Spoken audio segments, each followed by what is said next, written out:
Halo semuanya, selamat datang kembali di channel Hashtag Store. Oke, pada video kali ini kita akan membuat playlist baru ya. Jadi sebelum kita mengeksplorasi lebih jauh, alangkah baiknya kita ngebahas dulu sedikit pengantar tentang teknologi informasi ya.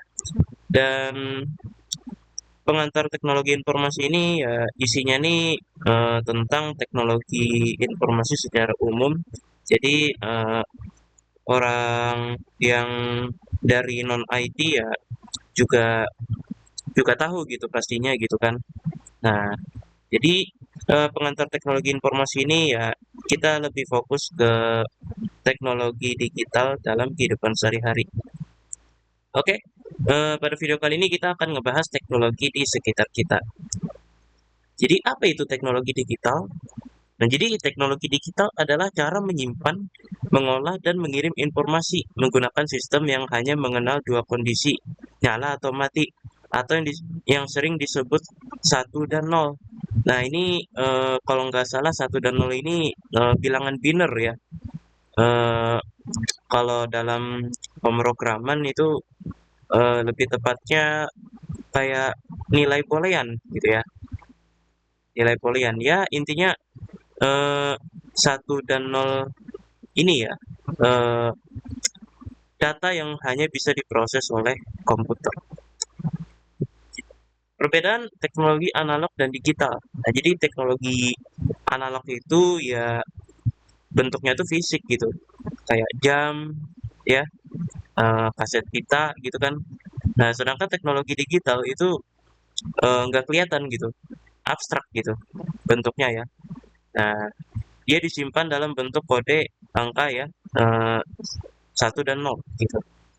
Nah, contohnya seperti jam digital ya, file musik ya, MP3 gitu, dan masih banyak lagi. Nah, keunggulan teknologi digital. Jadi, eh, teknologi digital itu ketahanan datanya itu lebih tinggi gitu. Karena nggak mudah rusak gitu. Kalau jam kan setelah bertahun-tahun mungkin bakal eh, rusak gitu ya, mungkin entah karena jatuh ya kan, atau karena apa gitu ya kan. Nah, intinya lebih mudah rusak. Tapi kalau jam digital itu ya dia bakal ada terus gitu sampai bertahun-tahun ya. Dia hanya akan menghilang kalau teknologinya itu hilang ya. Tapi kalau teknologinya masih ada ya ya udah dia bakal ada terus gitu sampai puluhan tahun, ratusan tahun gitu. Kemudian mudah digandakan juga gitu ya.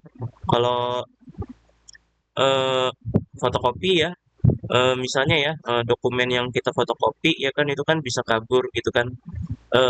Setelah difotokopi itu jadi makin nggak jelas gitu kan konten dari dokumennya gitu kan. Nah, isinya gitu kan. Nah, tapi kalau misalnya kita copy paste di file ya, ya kan melalui digital ya. Kita copy paste filenya ya kan di file storage gitu ya kan misalnya ya. Nah, itu bisa aja gitu. Jadi double gitu. Jadi double ya, jadi triple ya, dan seterusnya sampai 100 ya juga bisa gitu, selama penyimpanan kita masih cukup gitu. Nah, kemudian efisiensi penyimpanan. Nah, jadi data digital itu bisa menghemat ruang penyimpanan ya. Nah, jadi eh, daripada kita menyimpan banyak data di dunia nyata ya, secara fisik, mungkin gudangnya mungkin nggak cukup, nggak muat gitu ya kan, kita menyimpan suatu data ya secara fisik ya, itu mungkin nggak muat gitu. Tapi eh, kalau kita punya laptop yang penyimpanannya itu gede ya, maka ribuan data yang pengen kita simpan itu ya, kalau dibuat dalam bentuk digital itu bisa-bisa aja gitu. Jadi disimpan dalam satu laptop yang kecil gitu ya. Syaratnya ya itu aja, eh, penyimpanannya cukup gitu ya, memorinya gitu kan, nah SSD-nya gitu kan. Nah, kemudian pengirimannya juga cepat gitu ya, daripada kita capek-capek ngirim surat, eh, pakai ini ya, misalnya pakai jalan kaki misalnya atau nyamperin langsung ke orangnya ya kan mending kita nyampein langsung ya kan pakai informasi digital gitu ya. Jadi kita ngirim pesan WhatsApp gitu kan misalnya ya kan beberapa detik selesai gitu kan terkirim gitu kan sampai ya kan apa yang ingin kita sampaikan itu udah nyampe langsung ke orangnya. Tapi kalau kita nyamperin langsung ke orangnya ya tergantung juga ya kan jauh atau enggaknya. Kalau kalau jauh ya lama gitu.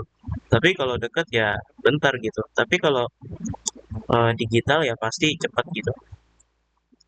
Nah, cara kerja teknologi digital tuh ya sebenarnya cuma empat gini doang gitu. Input ya, nah kemudian pengolahan, kemudian penyimpanan, lalu output gitu ya kan. Kayak contohnya kita pengen ngirim pesan ke pengguna gitu, ke pengguna lain gitu. Pertama kita input dulu apa pesannya ya kan. Kemudian komputer membaca ya, apa namanya membaca data kita gitu ya kan. Jadi kayak diolah dulu data kita biar data kita itu bisa dibaca komputer. Nah kemudian komputer menyimpan data yang sudah diolah ya kan, lalu kemudian menyampaikan ke pengguna yang kita tuju gitu ya. Nah seperti itu. Nah contoh nyata ya, contoh nyatanya itu adalah mengirim pesan. Nah pertama input dulu ya. Nah kita mengetik pesan halo gitu kan di keyboard ya kan, kemudian diproses ya kan. Nah kemudian eh, dikirim dulu apa namanya dikirim ya eh, melalui jaringan internet ya kan, dan hasilnya adalah ya seperti itu tadi ya, pesannya tersampaikan gitu ya.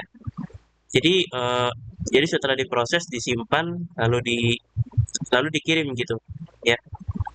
Nah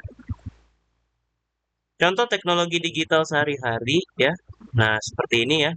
Pertama smartphone ya, komputer di genggaman ya. Nah jadi smartphone itu kayak Android yang biasa kita pakai gitu. Eh, yang mungkin ya rasanya sulit sekali ya. Kita dalam satu hari aja kita disuruh nggak pakai HP gitu, nggak pakai smartphone. Nah kayak gini nih, yang ini, yang kayak gini ya kan. Nah sama juga yang kayak gini. Nah ini smartphone ya. Nah yang biasa kita pakai entah itu buat main game atau buat scroll scroll gitu kan. Nah itu smartphone gitu ya. Nah kemudian komputer dan laptop ya. Nah ini yang biasa kita pakai kalau ada tugas biasanya ya. Kalau misalnya teman-teman mahasiswa gitu kan, atau teman-teman jadi guru gitu kan misalnya ya. Nah atau kerja gitu kan. Nah itu biasanya pakainya tuh laptop gitu kan. Nah buat bekerja dan belajar ya. Hiburan multimedia ya. Gitu-gitulah bermain game ya. Nah jadi laptop itu juga bisa buat main game ya, tapi biasanya bukan yang utama ya, biasanya ya kan. Nah, jadi yang utama tuh biasanya ya ini produktivitas biasanya komputer dan laptop ini ya. Kayak contohnya ya kayak laptop punyaku ini ya, itu nggak ada gamenya gitu ya. Aku tuh kalau main game tuh di smartphone biasanya ya. Jadi eh, di laptop ini tuh khusus produktivitas aja gitu, khusus nyiapin materi gitu kan. Nah, gitu-gitulah paling. Nah, kemudian penyimpanan data ya, menyimpan ribuan file, foto, video ya, dan dokumen penting ya, gitu-gitulah. Nah, kemudian internet ya. Nah, internet ya adalah jaringan komputer raksasa yang menghubungkan miliaran perangkat di seluruh dunia ya. Nah, gitu. Jadi eh, inilah alasan kenapa kita tuh seolah-olah terhubung gitu dengan pengguna-pengguna internet lain yang ada di luar sana gitu. Dengan mudahnya gitu. Kita ngirim pesan ya kan langsung nyampe gitu kan dalam hitungan detik. Nah, itu karena adanya ini, karena adanya jaringan komputer gitu ya. Nah, karena ada jaringan global ya. Nah, bahkan ya kita pengen eh, berinteraksi dengan bule ya. Itu sekarang udah gampang banget ya. Tinggal cari aja platform yang dimana penggunanya tuh kebanyakan bule gitu. Kebanyakan ya. Nah, ya udah gitu. Nah, jadi eee, itu semua karena adanya jaringan komputer gitu. Tanpa adanya jaringan komputer ya ya kita nggak bisa terhubung gitu. Jadi contohnya gimana? Nah, contohnya adalah Google ya. Nah, mesin pencari itu kayak Google gitu kan. Nah, kita menemukan informasi apapun dalam hitungan detik gitu kan dari jutaan website. Nah, kita kita bisa terhubung dengan jutaan website itu juga karena jaringan komputer gini. Ya. Nah, kemudian media sosial gitu kan bersosialisasi secara digital gitu kan dengan orang lain gitu kan. Seperti Facebook ya, Instagram, Twitter ya. Itu memungkinkan kita untuk berbagi pesan ya, berbagi ide ya, ya intinya terhubung dengan orang lain. Nah, itu juga karena jaringan komputer. Kemudian mengirim surat elektronik ya sampai dalam sekejap. Nah, itu juga karena jaringan komputer ya.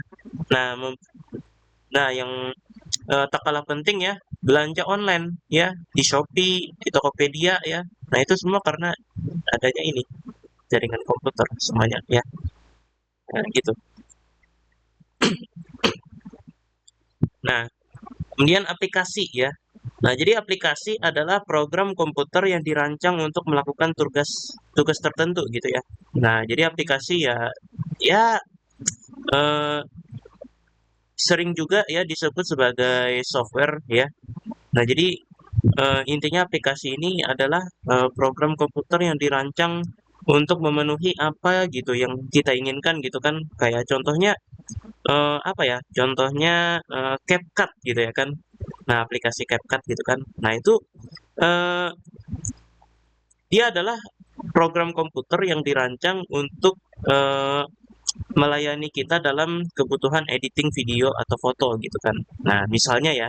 Nah, seperti itu dan masih banyak lagi ya contoh lainnya. Nah, ini jenis-jenisnya ya ada aplikasi komunikasi ya seperti WhatsApp, Telegram gitu ya. Nah, kemudian eh, aplikasi e-commerce ya, belanja online ya. Nah, itu ada Tokopedia, Shopee, Lazada ya. Nah, kemudian aplikasi layanan kayak Gojek, Grab, GoFood ya, gitu ya.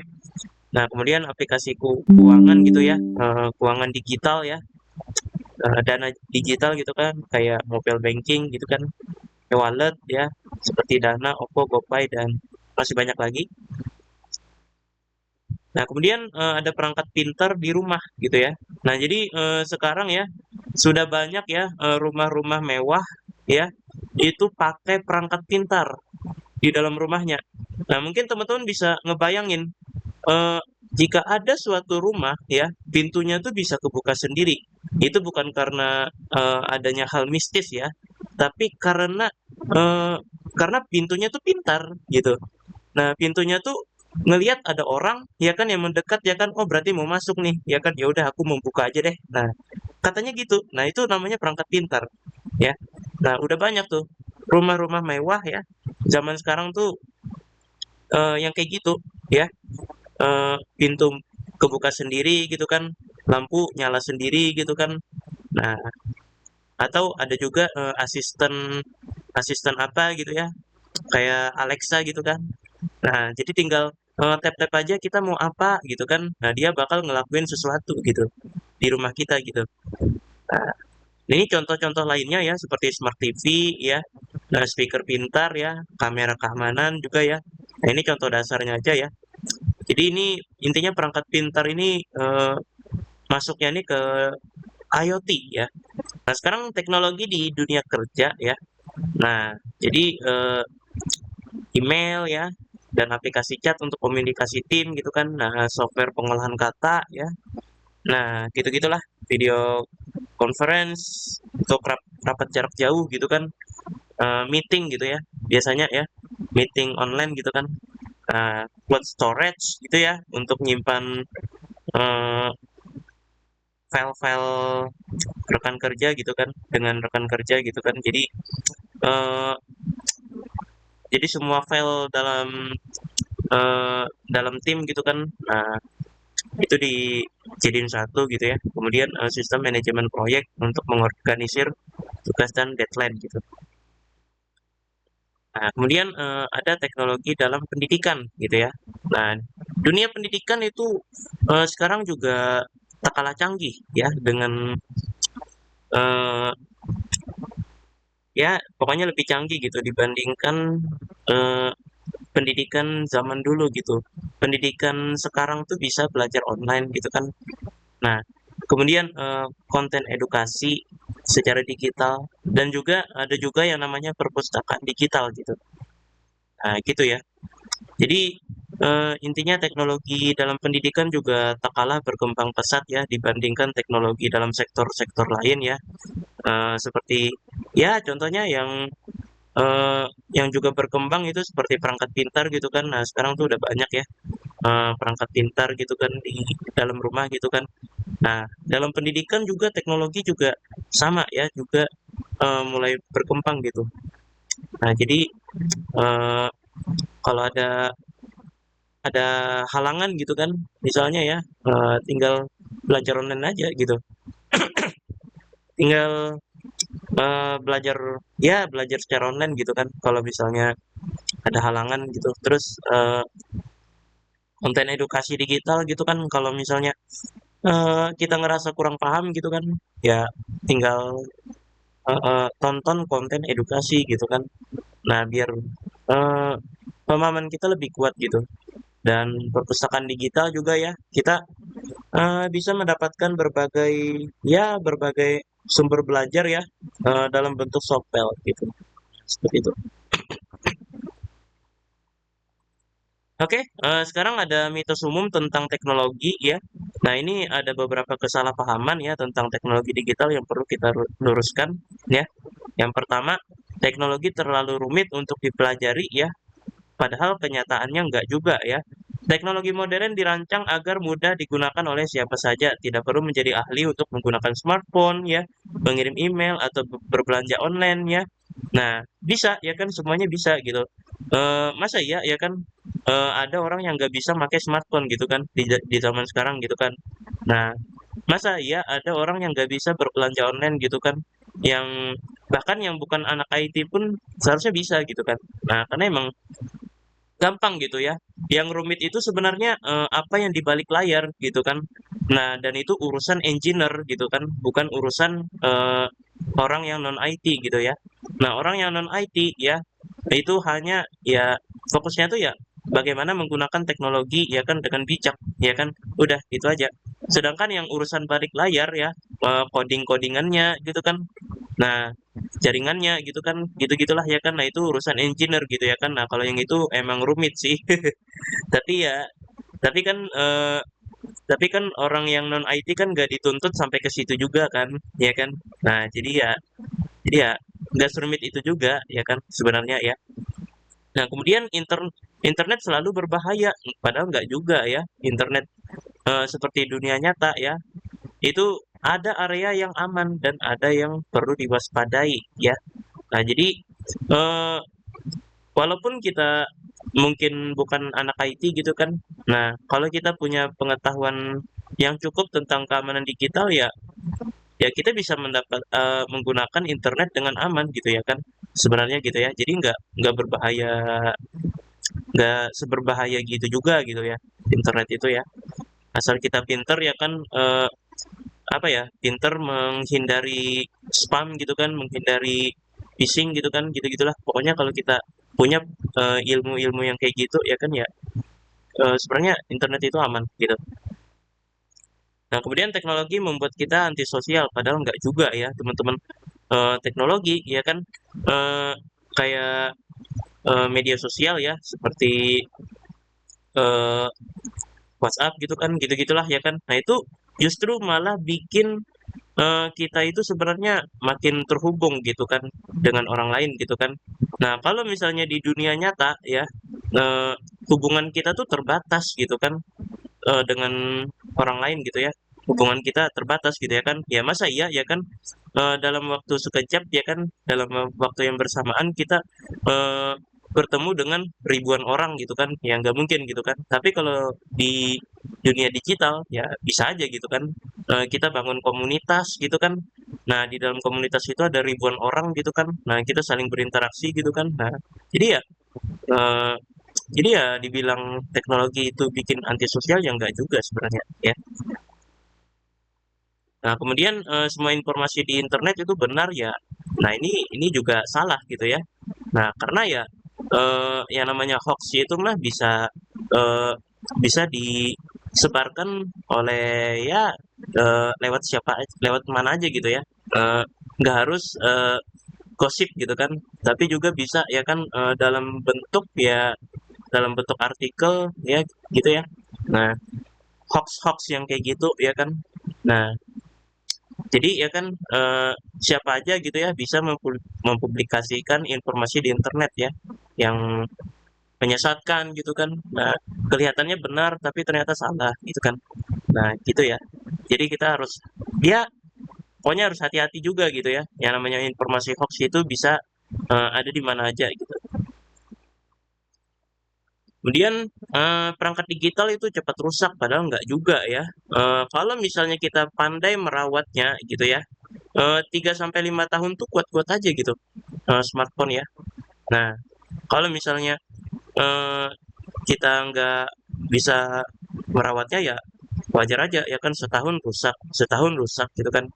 Nah, terus apalagi yang laptop bisa lebih tahan lebih lama gitu ya, bisa 5 sampai 7 tahun atau lebih gitu. Kalau makin bagus perawatannya ya makin lama gitu, eee, usianya gitu. Nah, teknologi menggantikan manusia. Nah, ini juga salah gitu ya. Nah, ini juga salah ya, teknologi itu nggak sepenuhnya gitu ya, menggantikan manusia ya. Contohnya ya kan yang paling, marak sekarang itu adalah AI gitu kan. Nah, kita mungkin berpikir AI itu bakal gantiin manusia, nggak juga ya sebenarnya ya. Justru ya kan, eee, teknologi itu bisa jadi alat buat kolaborasi gitu ya. Eee, jadi kita, eee, jadi kita itu misalnya, kayak mikirin konsep gitu kan. Nah, yang teknologi ini eksekusinya gitu kan. Jadi kayak bisa jadi kolaborasi gitu ya, peluang kolaborasi gitu antara kita dengan teknologi untuk menghasilkan sesuatu yang lebih oke gitu. Kemudian menciptakan peluang baru gitu kan. Nah, jadi teknologi itu menghasilkan banyak peluang gitu ya dan profesi baru ya yang sebelumnya tuh nggak ada kayak AI engineer gitu kan.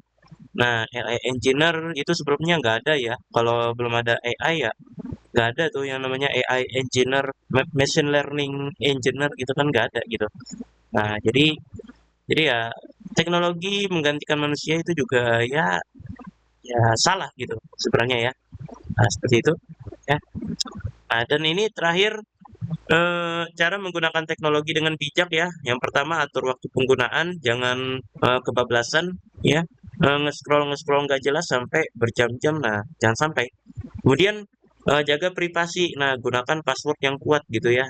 Jangan sembarangan ngasih informasi ke eh, pengguna lain gitu.